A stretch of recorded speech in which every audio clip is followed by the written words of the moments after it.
اور اس کو بنگالی کا شیکسپیئر بھی کہتے تھے۔ دوسری بات یہ ہے کہ انگریزوں نے اس کو بہت زیادہ عروج بھی دیا، اور پھر بہت سارے نوبل پرائز والے بندے اس کے ساتھ شامل بھی ہو گئے۔ تو جتنے بھی یہ ملحد قسم کے لوگ تھے نا، یہ سب نے اس مذہب کو قبول کر لیا کہ یار یہ مذہب اچھا ہے۔ بدھ مت بھی اس میں آ جاتا ہے، ہندو مت بھی ہے، اسلام بھی ہے، عیسائیت بھی ہے، یہودیت بھی ہے، سارے مذہب یہ اکٹھے ہیں، لہٰذا یہ مذہب بہت اچھا ہے۔ اب بہت سارے لوگوں نے مذہب قبول بھی کیا، اور چند سالوں میں اس مذہب کے ماننے والے لاکھوں میں پہنچ بھی گئے۔ اب ہوا کیا، کوئی 5 سال کے بعد اس مذہب کو لوگ چھوڑنے لگ پڑے۔ ایسا ایسا چھوڑتے چھوڑتے چھوڑتے ایک وقت ایسا آیا کہ اس مذہب کے ماننے والا ایک بندہ بھی نہیں تھا، سارے کے سارے ختم ہو گئے۔ جب سارے کے سارے ہٹ گئے نا، تو اس ربندر ناتھ ٹیگور سے پھر سوال کیا گیا کہ تمہارا مذہب بڑا اچھا تھا، تمہارا مذہب بہت زبردست تھا، لیکن ہوا کیا، چند لمحوں بعد، چند عرصے بعد، چند سالوں بعد تمہارے مذہب کے ماننے والے بندے ختم ہی ہو گئے۔ تو اس بندے نے جو جواب دیا نا، میں نے یہ سارا واقعہ وہ جواب دینے کے لیے آپ کو سنایا تاکہ آپ کے ذہن میں اس کا پس منظر بھی موجود رہے کہ یہ مذہب کیسے بنا، کیوں بنا، اور کس طرح اس کو ترقی ملی، اور اس کو زوال کیوں آیا۔ اب یہ ربندر ناتھ ٹیگور یہ کہتا ہے یار ہمارا مذہب تو اچھا تھا، ہمارے مذہب میں کوئی خرابی نہیں تھی، ہمارا مذہب دنیا کے بہترین مذہب کی باتوں سے چنا ہوا مذہب تھا، لیکن کہتے ہیں ہمارے مذہب میں پتہ خرابی کیا تھی، وہ کہتے ہیں ہمارے مذہب میں کوئی ایسا بندہ نہیں تھا جس کی ہم مثال دے کر کہتے کہ یار زندگی گزارنی ہے تو اس بندے کی طرح گزار کے دکھاؤ۔ وہ کہتے ہیں ہمارے مذہب میں بندہ نہیں تھا۔ وہ کہتے ہیں اسلام کی سب سے بڑی خاصیت یہ ہے، اسلام کا سب سے بڑا پن یہ ہے، اسلام کے پھیلنے کا سب سے بڑا ذریعہ یہ ہے کہ اسلام کے ماننے والوں کے پاس ایک بندہ موجود ہے، وہ جب بھی دنیا میں مثال دیتے ہیں تو سیدھی محمد مصطفیٰ کی مثال دے دیتے ہیں۔ وہ کہتے ہیں اگر زندگی گزارنی ہے تو پھر آؤ ہم تمہیں بتائیں کہ ہمارے نبی صلی اللہ علیہ وسلم، وہ کہتے ہیں ہمارے پاس کوئی بندہ ہی نہیں تھا ایسا کہ جس کی ہم مثال دے کر دنیا کو کہتے کہ یار زندگی گزارنی ہے تو اس بندے کی طرح گزارو۔ ہمارے پیارے نبی حضرت محمد مصطفیٰ احمد مجتبیٰ صلی اللہ علیہ وآلہ وسلم کی تو ساری زندگی کو اللہ نے قرآن میں محفوظ کر کے لکھ دیا، لَقَدْ كَانَ لَكُمْ فِي رَسُولِ اللَّهِ أُسْوَةٌ حَسَنَةٌ۔ اللہ نے فرمایا بندو، اے مجھے ماننے والو، اگر تم چاہتے ہو کہ بہترین کسی بندے کے زندگی کے مطابق اپنی زندگی گزاری جائے تو فرمایا لَقَدْ كَانَ لَكُمْ فِي رَسُولِ اللَّهِ، میرا رسول تمہارے اندر موجود ہے، میرے رسول کی طرح اپنی زندگی کو گزارو، میرے رسول کی مثالیں دو، میرے رسول نے جس طرح زندگی گزاری ویسے گزارو۔ حضور چلتے کہتے تھے، حضور بیٹھتے کیسے تھے، حضور کھانا کیسے کھاتے تھے، حضور صلی اللہ علیہ وسلم جنگ میں کس طرح تشریف لے جاتے، حضور نماز کیسے پڑھاتے تھے۔ میرے نبی کی زندگی کا ایک ایک لمحہ قرآن اور حدیث میں موجود ہے۔ یہ ہماری کم بختی ہوگی، یہ ہماری ہوگی کہ ہم اپنے نبی کی زندگی تک پہنچ نہ پائیں، ورنہ میرے نبی صلی اللہ علیہ وسلم کی تو زندگی کا ایک ایک لمحہ موجود بھی ہے اور ہمارے سامنے بھی ہے۔ اس لیے ربندر ناتھ ٹیگور کہتا ہے ہمارا مذہب اس لیے نہیں چلا تھا، ہمارے مذہب کے پاس نمونہ عمل بندہ نہیں تھا، اسلام کے پاس محمد مصطفیٰ جیسا بندہ ہے۔ جب بھی وہ مثال دیتے ہیں تو ان کی مثال حضور تک پہنچ جاتی ہے کہ ہاں زندگی گزارنی ہے تو پھر محمد عربی صلی اللہ علیہ وسلم جیسے گزارو۔ ہمارے نبی کی زندگی کیسے ہے؟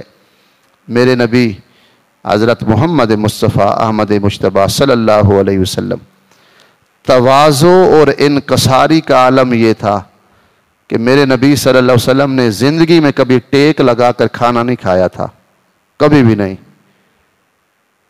حضرت اماں عائشہ صدیقہ رضی اللہ تعالی عنہ فرماتی ہیں کہ میں نے ایک دن ازراہ سوال پوچھ لیا کہ میں نے آپ کو کبھی ٹیک لگا کے کھاتے نہیں دیکھا، تو میرے نبی صلی اللہ علیہ وسلم نے ارشاد فرمایا عائشہ میں اللہ کا عاجز بندہ ہوں اور میں چاہتا ہوں میں عاجزی میں بھی اپنی زندگی گزار کے چلا جاؤں۔ عاجزی اتنی ہے، کبھی ٹیک لگا کے کھانا، کبھی تکیہ لگا کے کھانا نہیں کھایا۔ ایک شخص حضور کے پاس آیا تو کانپنے لگا، تھر تھر، حضور کا روب تھا، کہ جو حضور کو دیکھتا تھا اس پر حضور کا روب، ایک نبوت کا روب ہوتا ہے. تو میرے نبی نے اس کے کندھے پہ ہاتھ رکھ کے فرمایا ڈر نہ، میں بھی ایک ایسی عورت کا بیٹا ہوں جو سوکھا گوشت کھا کے زندگی گزارا کرتی تھی. میں نبی ہوں، کوئی بادشاہ نہیں ہوں جو تمہیں مار دوں گا، میں نبی ہوں.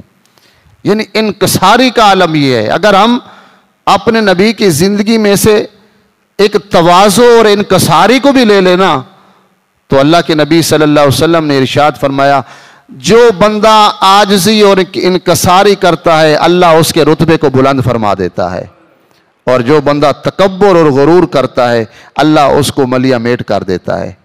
حضرت شیخ سعدی رحمۃ اللہ فرماتے ہیں میں 2 بندے میں نے ڈھونڈے ہیں، مجھے نہیں ملے.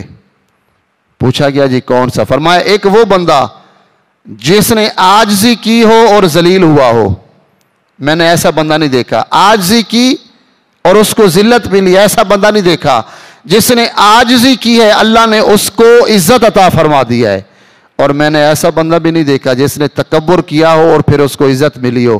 فرمایا جس نے تکبر کیا ہے وہ ذلیل و خوار ہوا ہے. یہ 2 بندے نہیں دیکھے. عاجزی کرنے والے کو اللہ بلند عطا فرماتا ہے، بلند شان، اور تکبر کرنے والے کو، وہ شیخ سعدی فرماتے تکبر عزازیل را خار کرد بزندان لعنت گرفتار کرد. فرماتے ہیں یہی تکبر تو تھا جس نے شیطان کو شیطان بنا کر لعنت کے قید خانے میں ہمیشہ کے لیے قید کر دیا. آج دنیا میں گناہ کوئی کرتا ہے، کام کوئی کرتا ہے، لیکن لعنت شیطان پر ہو رہی ہے کہ یہ لعنتی شیطان کے کام ہے. تو تکبر اور عاجزی یہ ایسے متضاد چیزیں ہیں کہ اللہ کے نبی نے ارشاد فرمایا جو چاہتا ہے اللہ مجھے عزت دے وہ عاجزی اور انکساری والا بندہ بن جائے، اور جس کو چاہیے نا کہ اس کو ذلت اس کا مقدر بنے گی، دیکھو کہ وہ تکبر کر رہا ہے تو ایک نہ ایک دن اس کی ذلت اس کا مقدر بن کے رہے گی، کیونکہ جو تکبر کرتا ہے وہ ذلیل و خوار ہو جاتا ہے. عدی بن حاتم، یہ حاتم تائی کے بیٹے تھے، اپنی قوم کے قبیلے کے سردار تھے. مال غنیمت جب ملتا نا تو اس میں سے یہ 1/4 حصہ وصول کرتے، 1/4 حصہ. عدی بن حاتم کی بہن ایک جنگ میں گرفتار ہو گئی. جب گرفتار ہوئی تو اس نے حضور کی بارگاہ میں عرض کی کہ اے اللہ کے رسول میں حاتم تائی کی بیٹی ہوں، اگر میرے باپ کی سخاوت آپ کو پسند ہے تو مجھے معاف کر دیں. تو یہاں تک بھی علماء نے فرمایا کہ حضور نے اپنی چادر اس لڑکی کے سر پر حضور نے عطا فرمائی، وہ سر سے ننگی ہو گئی تھی. اور یہ بھی آیا کہ حضرت عمر فاروق کو اللہ کے نبی نے فرمایا عمر تمہاری چادر ہے یہ اس بچی کے سر پہ دے دو، بیٹی کے سر پہ رکھ دو. تو حضرت عمر فرماتے ہیں کہ انہوں نے جواب دیا کہ یا رسول اللہ یہ تو کافر کی بیٹی ہے. تو میرے نبی صلی اللہ علیہ وسلم کی الفاظ موجود ہیں، حضور نے فرمایا عمر بیٹی بیٹی ہوتی ہے، چاہے وہ کافر کی ہو یا مسلمان کی بیٹی. آج تو بیٹی کا وہ تصور ختم ہو گیا. آج تو اپنے بیٹیوں کا خیال نہیں رکھ رہے، دوسروں نے کیا کرنا ہے. ہوس اور یہ بھوک، جنس کی ایسی بھوک اٹھی ہے دنیا میں کہ بندے کی اپنی بچیاں اپنے گھر میں محفوظ نہیں ہوتی، باہر بندہ کس سے کیا امید رکھے. اللہ معاف فرمائے 2-2 سال کی بچیاں ہیں، 4-4 سال کی بچیاں ہیں، 6-6 سال کی بچیاں، ان کے ساتھ جو کچھ ہو رہا ہے یہ آپ بھی جانتے ہیں، میں بھی جانتا ہوں. روز اخبار پڑھیں آپ کو روز ایسے واقعات بھرے ملیں گے. یہ ہوس اس پہ جب تک ہم قابو نہیں پائیں گے اس وقت تک یہ برائی ختم نہیں ہوگی. زیادہ کیونکہ نوجوان بچے بیٹھے ہیں تو میں آپ کو یہ نصیحت کرتا ہوں کہ بچہ اپنی ہوس پہ اور اپنی شہوت پہ بندہ جو قابو پا لیتا ہے نا اللہ کی بارگاہ میں سرخرو وہی بندہ ہو جاتا ہے جو اپنی شہوت پہ قابو پاتا ہے. یہ نہیں ہے شیطان کا کام ہے ابھارنا. شیطان تمہیں برائی کا حکم دے گا، تمہیں شیطان برائی کی طرف دھکیلے گا، لیکن اس شیطان کو پیچھے دھکیل کر اللہ کے خوف کی وجہ سے جو بندہ گناہ چھوڑ دیتا ہے رب تعالیٰ بھی خوش ہو کر اس بندے کو جنتیں عطا فرما دیتا ہے. ہاں اللہ کا قرآن کہتا ہے نا، آپ سورۃ الرحمن پڑھیں، اللہ کا قرآن فرماتے وَلِمَنْ خَافَ مَقَامَ رَبِّهِ جَنَّتَانِ. اللہ فرماتے ہیں جو میرے خوف کی وجہ سے گناہ چھوڑ دیتا ہے اللہ فرماتے ہیں میں اس کو 1 نہیں 2 جنتیں عطا فرماتا ہوں. حضرت عمر فاروق کے دور میں ایک لڑکا، اس کو ایک عورت برائی کی طرف بلاتی تھی تو وہ ہر روز بچ جاتا. ہر روز. ایک دن اس نے کہا اچھا میں آج آؤں گا. جب اس کے گھر کے پاس جانے لگا نا تو اس کے دل میں درد اٹھا. اس نے کہا یار تو گناہ کی طرف جا رہا ہے اور مدینہ میں رہ کر تو گناہ کی طرف جا رہا ہے. جب اس کے دل میں یہ بات آئی تو اس کو ہارٹ اٹیک ہوا, بندہ مر گیا. کیونکہ یہ اس کے ایک دل کی کیفیت تھی کہ یار مدینہ میں, اب تو مدینہ میں اللہ جانے سینما کھول گئے, پتہ نہیں کیا کیا کھولا جا رہا ہے, اب بہت کچھ ہو رہا ہے اور مندر بھی بن گئے. اور اللہ کے نبی صلی اللہ علیہ وسلم کی حدیث موجود ہے, اللہ کے نبی نے ارشاد فرمایا قیامت اس وقت تک نہیں آئے گی جب تک جزیرۃ العرب میں دوبارہ بت پرستی شروع نہیں ہو جائے گی. قیامت اب دوبارہ جزیرۃ العرب میں بت بھی بنائے گئے, بت خانے بھی بنائے گئے اور سب کچھ ہو رہا ہے. سینما خانے بھی بن گئے, شراب خانے بھی کھل گئے, سب کچھ ہو. لیکن وہ مدینہ کے لوگ تھے, جب دل میں ایک درد اٹھانا کہ یار تم مدینہ میں رہ کر, نبی کے شہر میں رہ کر گناہ کرنے جا رہا ہے, تو دل کے درد ہوا, ہارٹ اٹیک ہوا, مر گیا. لوگوں نے کفن دفن کر کے اس کو دفنا دیا. تو 2-4 دنوں کے بعد حضرت عمر فاروق نے پوچھا یار فلاں لڑکا نماز پڑھنے آتا تھا, اب نماز پڑھنے نہیں آ رہا. تو لوگوں نے بتایا حضور آپ جب کسی کام پہ فلاں شہر گئے ہوئے تھے تو وہ بندہ فوت ہو گیا, وہ لڑکا فوت ہو گیا. کیا ہوا؟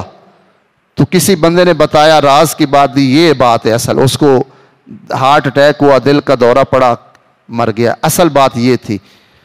تو جب حضرت عمر فاروق نے یہ سنا نا تو آپ اس کی قبر پہ گئے اور آپ نے اس کی قبر پہ جا کر کہا کہ نوجوان, میں نے قرآن میں پڑھا ہے کہ قرآن کہتا ہے وَلِمَنْ خَافَ مَقَامَ رَبِّهِ جَنَّتَانِ, جو بندہ اللہ کے خوف کی وجہ سے گناہ کو چھوڑ کر مر جاتا ہے اللہ اس کے لیے 1 نہیں 2 جنتیں اللہ عطا فرماتا ہے.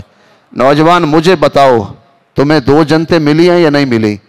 تو فیض فرماتے ہیں قبر میں سے آواز ہے, اس نے کہا اے امیر المومنین اللہ کی قسم رب نے مجھے 2 جنتیں عطا فرما دی ہیں, کیونکہ میں نے گناہ کو نہیں کیا تھا, مرنا قبول کیا, گناہ نہیں کیا. تو یہ اللہ تبارک و تعالیٰ کا خوف جب بندے کے دل میں آتا ہے نا جب, تو پھر دنیا کی کوئی شے بندے کو گناہ کی طرف بھی نہیں اور کسی شے کا خوف باقی رہ بھی نہیں جاتا جب اللہ کا خوف آ جاتا ہے. اور حضرت امام حسین علیہ السلام کے بارے میں ہے نا کہ یہ درس کربلا کا ہے. کربلا کا درس کیا ہے؟ 2 حرفوں میں اگر کوئی بیان کرے تو فرماتے ہیں یہ درس کربلا کا ہے کہ خوف بس خدا کا ہے. اللہ کے خوف کے علاوہ دنیا کا خوف کوئی نہ رکھے, نہ تیری کوئی روزی بند کر سکتا ہے, نہ تجھے موت دے سکتا ہے.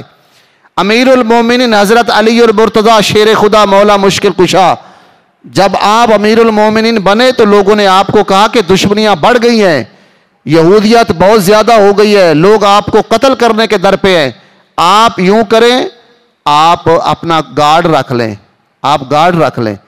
تو حضرت امیر المومنین حضرت علی المرتضیٰ نے فرمایا میری موت میرا گارڈ ہے, میری موت میرے گارڈ ہیں. کہا جی وہ کیسے؟ فرمایا جب تک میری رات قبر میں نہیں آتی کوئی بندہ مجھے مار نہیں سکتا, جب تک میری زمین پہ لکھی ہے میں زمین پہ رہوں گا, اور جب لکھی ہے میں قبر میں تو قبر میں چلا جاؤں گا.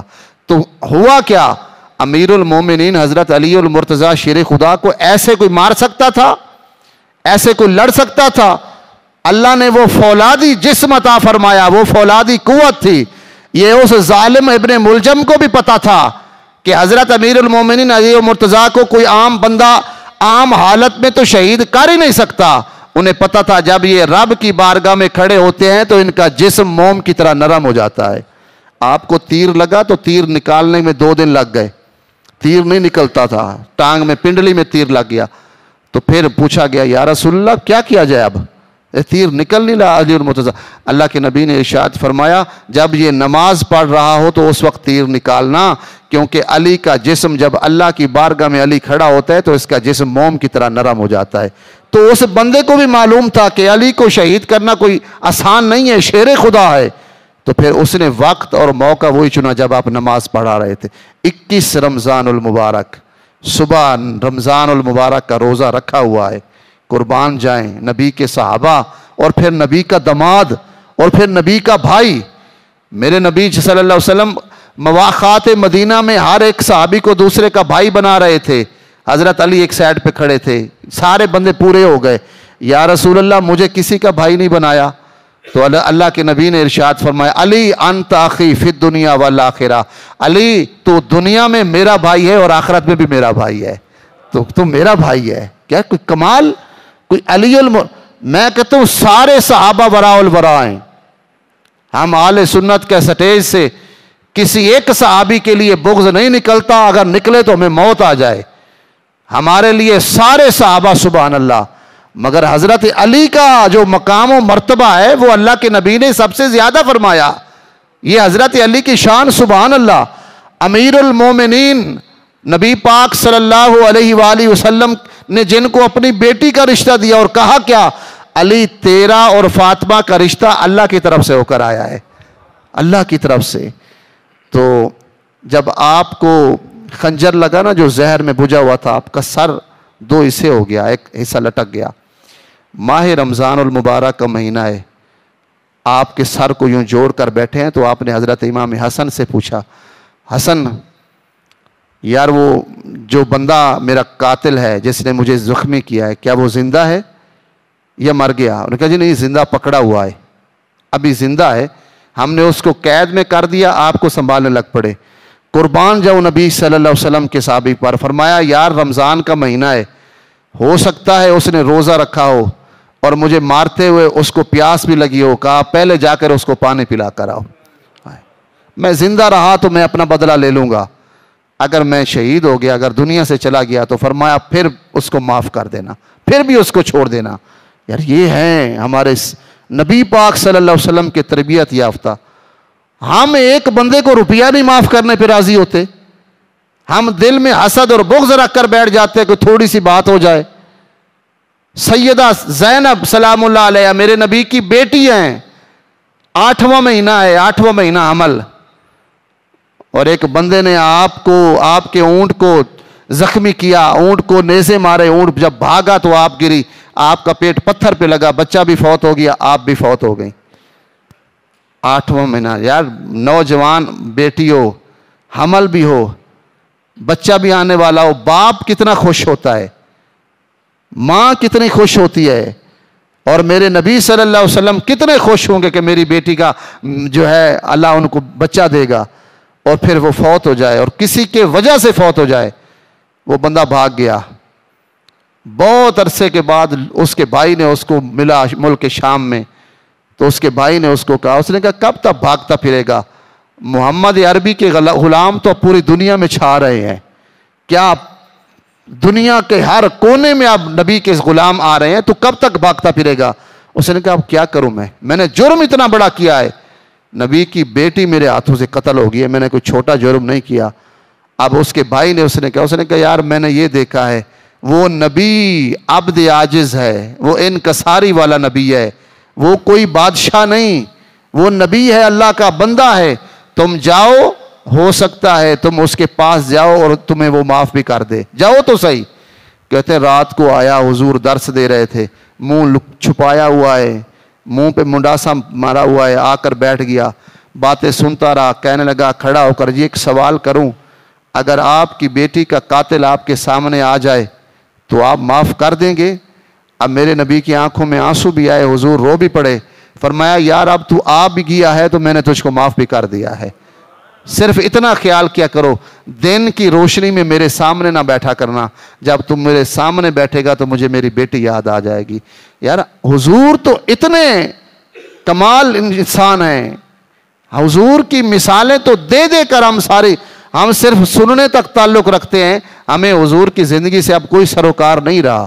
ہم معاف کرنا بھول گئے ہیں، ہم ایک دوسرے پر رحم کرنا بھول چکے ہیں. ہم کہتے بس کانوں کے چسکے کے لیے ہم نے حدیث سن لی، کانوں کے چسکے کے لیے ہم نے حضور کی باتیں سن لی. عمل کون کرے گا؟ عمل کوئی اور کرتے ہیں. عمل بھی ہم نے کرنا ہے کیونکہ کلمہ ہم نے پڑھا ہے. معاف کرنا سیکھو. رسول اللہ صلی اللہ علیہ وآلہ وسلم نے ارشاد فرمایا اگر معاف کرنے سے تیری عزت میں کمی آئے نا، کل قیامت والے دن آ کر محمد مصطفیٰ سے لے لینا آ کر وہ. اور ہم تیار ہی نہیں ہوتے معاف کرنے کو. بہن بھائی کو تیار نہیں ہے، بھائی بہن کو تیار نہیں. سالوں کے سال گزر رہے ہیں، ایک دوسرے سے ہم کلام نہیں ہوئے. نہیں جی ایسے نہیں بول دے.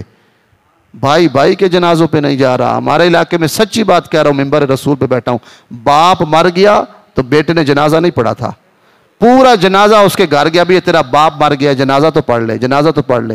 جنازہ تو صرف اس وجہ سے کہا جی انہیں 2 کنالہ زمین میرے چھوٹے بھرا نوں ود کیوں دیتی ہے، میں جنازہ ہی نہیں پڑھنا، صرف اس وجہ سے جنازہ نہیں پڑھا تھا اس نے، باپ کا جنازہ دوسروں نے پڑھا۔ یہ حال ہے ہم مسلمانوں کا، یہ حال ہے ہمارا، ہم معاف کرنے کو تیار نہیں ہیں، ایک دوسرے کو دیکھ کے خوش نہیں ہیں۔ میرے نبی صلی اللہ علیہ وسلم، ربندر ناتھ ٹیگور نے اسی لیے کہا، اس نے کہا ہمارا مذہب اس لیے ختم ہو گیا کہ ہمارے مذہب میں مثال دینے کے لیے کوئی بندہ ہی نہیں تھا، جبکہ اسلام کے پاس سب سے بڑا مثال دینے والا شخص موجود ہے۔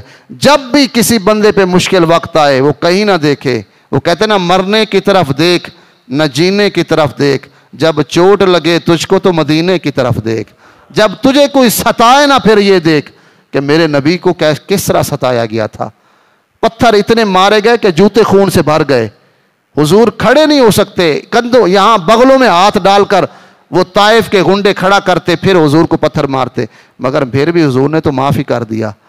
ہم معاف کرنے کو تیار نہیں ہیں، ہم ایک دوسرے پہ راضی نہیں ہوتے، پتہ نہیں ہم کب سمجھیں گے اور کب ہم رسول اللہ صلی اللہ علیہ وسلم کے سچے غلام بنیں گے۔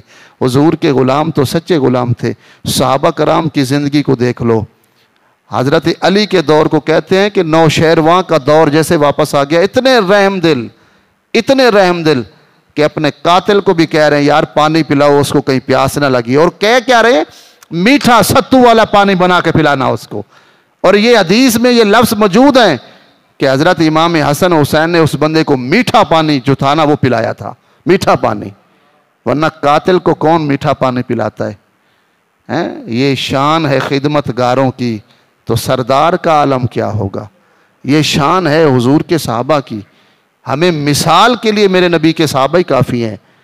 حضرت سیدنا زین العابدین، آخری بات سنیں، میدان طبیعت کیونکہ آپ کو پتہ ہے خراب تھی، محرم شریف میں سید الشہداء حضرت امام علی مقام کا وہ ذکر نہیں کر سکے جو کرنا چاہیے تھا، اللہ صحت دے، پھر وقتاً فوقتاً انشاءاللہ ذکر ہوگا کہ حقہ کے بنا لا الہ است حسین، حسین کے علاوہ تو ہمارا اسلام پورا ہی نہیں ہوتا۔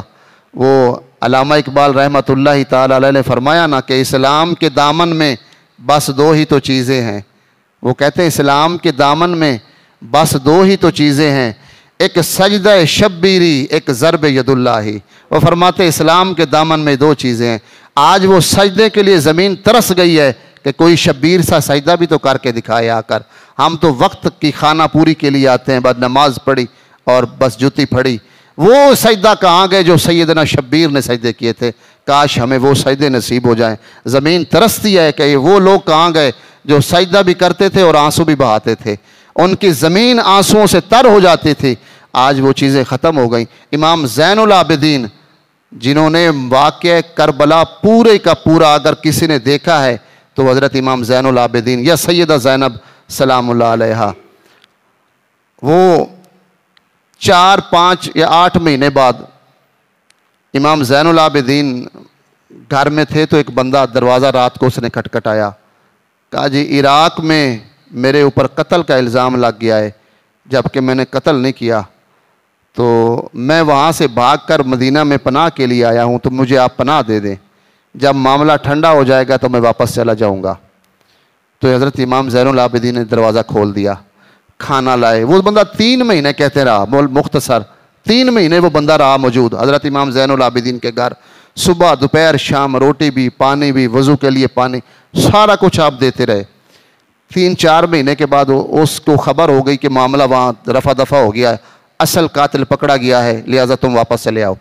وہ 4 مہینے بعد جب واپس جانے لگا تو اس نے اجازت مانگی، حضور اجازت، فرمایا ٹھیک ہے۔ آپ نے شہد، گھیوں اور اس کے علاوہ آٹا اور بہت ساری چیزیں آپ نے اس کو باندھ کے دی کہ یار تو 3 4 مہینے گھر سے باہر رہا ہے، تیرے بچے چھوٹے، کمانے والا کوئی نہیں تھا، وہ بھوکے پیاسے ہوں گے، یہ تمام چیزیں لے جاؤ۔ وہ گھی کا بہت بڑا کنستر بھرا ہوا ہے، آٹے کا بہت بڑا تھیلا ہے، بندے بھی بھیجے ساتھ، سواری بھی دی، اور جب وہ جانے لگا تو وہ سواری سے اتر کر نیچے امام زین العابدین کو آ کر پتہ کیا کہتے سونے مجھے لگتا ہے آپ نے مجھے پہچانا نہیں ہے۔ تو آپ نے فرمایا بھئی میں نے پہچان لیا ہے، اب میں آپ کو جانتا ہوں۔ اس نے پھر یہی سوال، نہیں، آپ نے فرمایا پہچان۔ وہ گھوڑے کے پاس گیا، لگام پکڑی، پھر واپس آ گیا، کہتے جی اگر آپ نے مجھے پہچانا ہوتا تو اتنی شفقت اور رحمت نہ کرتے جتنی آپ نے کی ہے.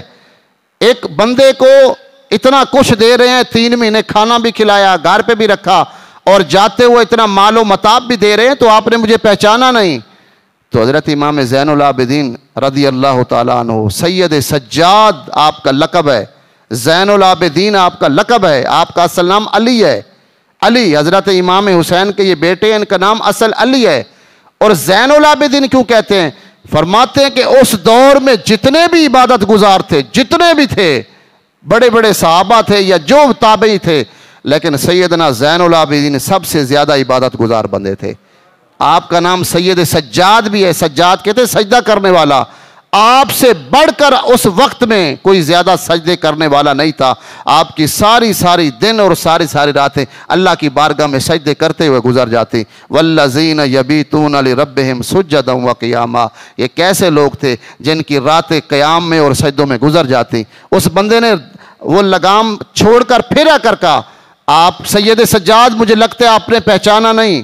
آپ نے فرمایا میں نے پہچانا ہے. تو کہا پھر اتنی مہربانی کیوں, اتنا کرم کیوں, آپ نے پہچانا ہی نہیں ہے. فرمایا جس وقت میدان کربلا میں میرے باپ حسین علیہ السلام کا سر تن سے جدا کیا جا رہا تھا, وہ جو خنجر تھا نا وہ تیرے ہاتھ میں تھا. تو نے میرے باپ کے بال پکڑ کر, میرے باپ کا جب سجدے میں تھا حسین, تو نے میرے باپ کا سر کاٹا تھا. میں اپنی آنکھوں سے میں نے تمہیں دیکھا تھا. کہا جی اتنا کچھ ہونے کے باوجود پھر آپ مجھ پہ اتنا کرم کیوں قرار کر رہے ہیں؟ تو فرمایا وہ تمہارے بڑوں نے شاید تمہیں یہی سبق دیا ہوگا, میرے نانے محمد مصطفیٰ نے تو مجھے معاف کرنا سکھا دیا ہے. یا رسول اللہ, یا رسول اللہ, تم جفا کرتے رہے, ہم وفا کرتے رہے, اپنا اپنا کام تھا, دونوں ادا کرتے رہے. یار معاف کرنا سیکھو, ایک دوسرے کا خیال کرنا سیکھو. چند دن کی زندگی ہے, مر جانا ہے. پہلی ایک لمحے کے بعد ہی فرشتوں نے اٹھا دینا ہے. اٹھ بھائی, بتا دنیا میں کیا کرتا رہا ہے. ایک لمحے کے بعد فلمیں دیکھتا رہا, ڈرامے دیکھتا رہا, کیا کرتا رہا, کیا کرتا کیا رہا, پھر پتہ چلے گا کہ میں نے زندگی کس طرح گزاری. اور ہائے پھر پچھتائے. اب پچھتائے کیا ہوا جب چڑیاں چوگ گئیں کھیت. ہمارے لیے ہمارے نبی کی زندگی قابل عمل نمونہ ہے. ہم مسلمان ہیں, ہمیں چاہیے ہم اپنی زندگی کے شب و روز کو اپنے رسول کے طریقے پہ گزاریں. اللہ انشاءاللہ حضور کی زندگی کے صدقے ہمیں دنیا میں بھی کامیابی دے گا, اللہ آخرت میں بھی کامیابی دے گا. دعا ہے اللہ ہمیں نیک کام کرنے والا بنائے, ہمیں نمازی بنائے, ہمیں ایسا نمازی بنائے کہ جس نمازی کے لیے زمین آج ترس رہی ہے کہ وہ سجدے, وہ غازی کہاں ہیں, وہ نمازی کہاں ہیں. ہمیں اللہ ایسی نمازیں پڑھنے والا بنائے. جن دوستوں نے سنتے ادا فرمانی ہیں وہ سنتے ادا کر سکتے ہیں. آمین. وآخر دعوانا ان الحمد للہ رب العالمین.